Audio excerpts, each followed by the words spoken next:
বাবা তাই তো বলি বাচ্চা ছেলে তারা দোনো ভাই সিলেট ভর্তি করে লিখেছিল বাচ্চাকালে, লিখে নানার কাছে গেছে, নানা গো দেখো তো আমার লেখাটা ভালো না আমার দাদারটা ভালো।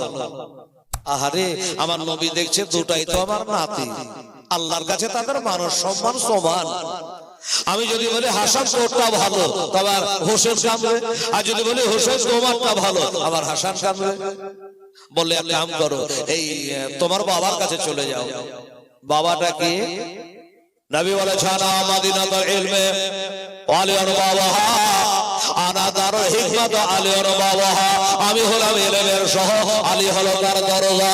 আমি হলাম হিকমতের ঘর, আলী হলো তার দরজা।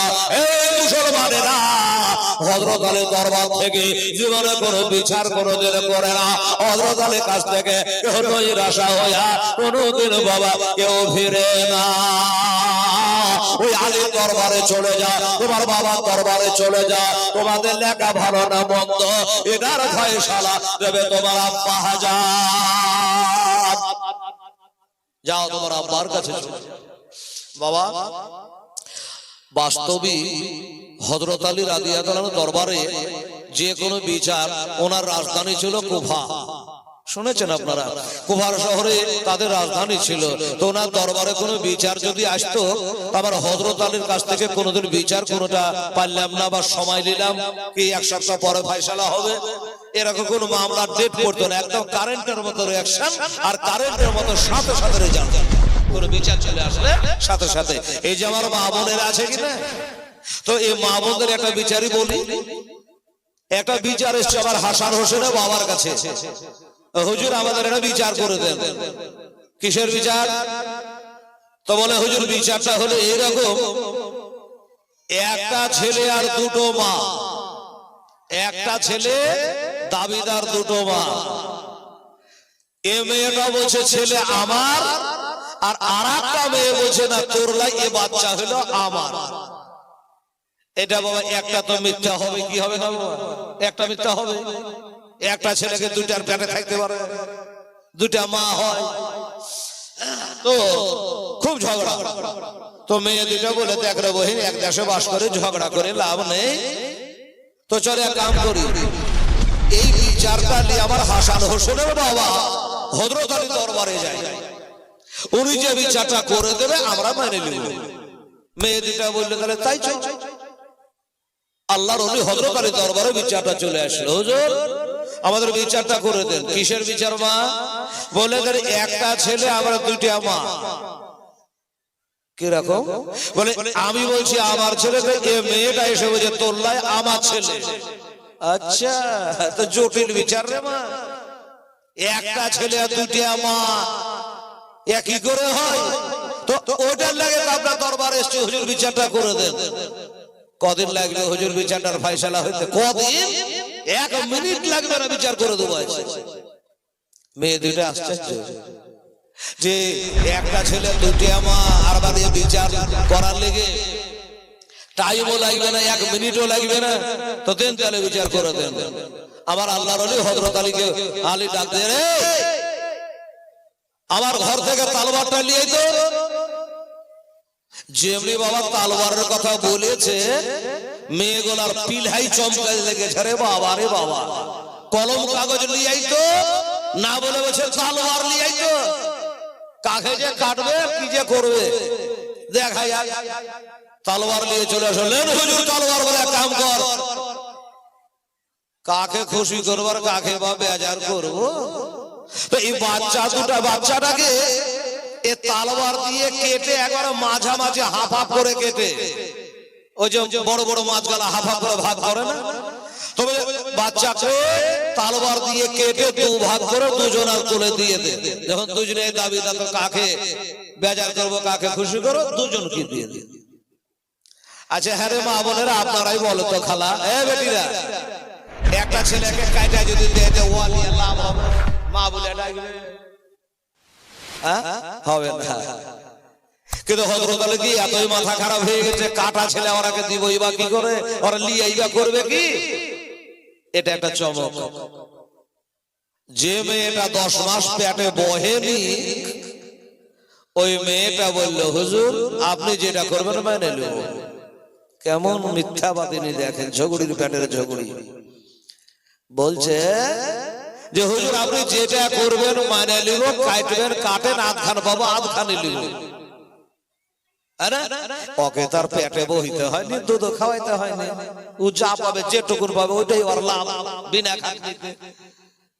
আর যে আসল মা তোড়ে পড়ে যে হুজুরের কাজ করবেন না, হুজুর কাটবেন না, গোটাই মেয়েটাকে দিয়ে দেন, কাটাকাটি দরকার নাই, আমার নয় ওরই ছেলে, কাটতে হবে না। যেমনি বলেছে চোর ধরা পড়ে গেল। আল্লাহর ওলি হযরত আলী বিচার করে এটাই হলো আসল মা। মা কখনো বেটার খুন দেখতে পারবে না। কি বলেন? মা কখনো বেটার হত্যা দেখতে পারবে না, মা কষ্ট, হ্যাঁ বেটার কষ্ট দেখতে পারবে না।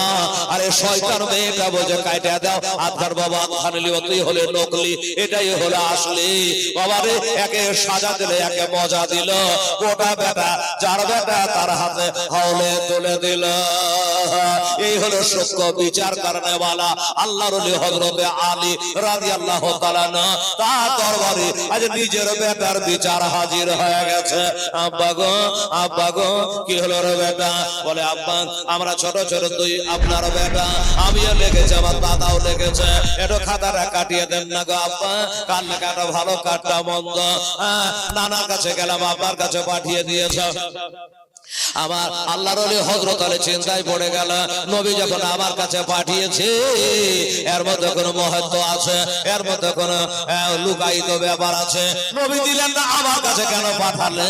আমার নবী আমার বেটাদের কান্না সইতে পারবে না, আমার বেটারা একজন খুশি হবে বেজার হবে, এটা নবী সইতে পারবে না। আমি বা কেমন করে সয়? আমার কোনটা বেটার ভালো আর কোনটা মন্দ ছোট করে বলি।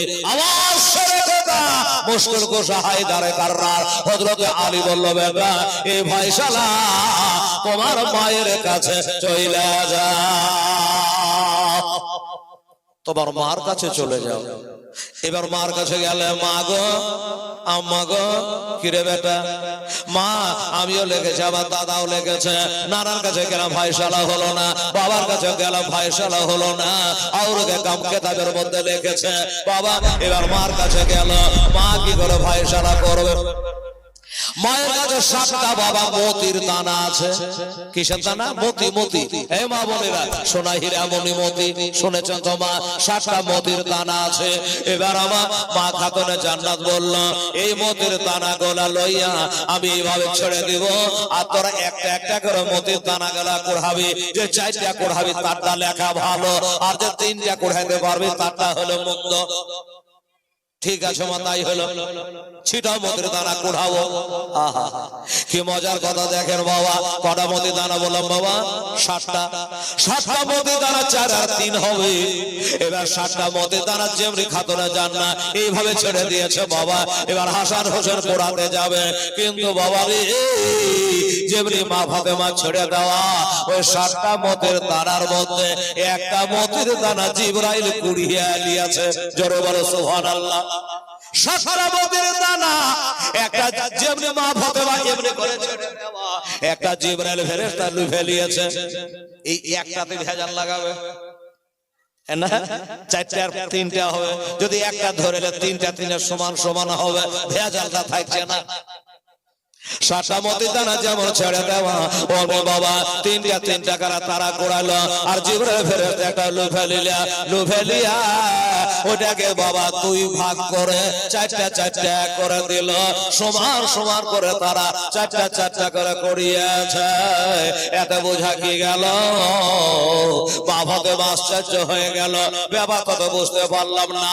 আমি কইনা 7টা মতির দানা ছিটাইলাম, 3টা আর 4টা হওয়ার কথা, কিন্তু 8টা বানাইলো কে?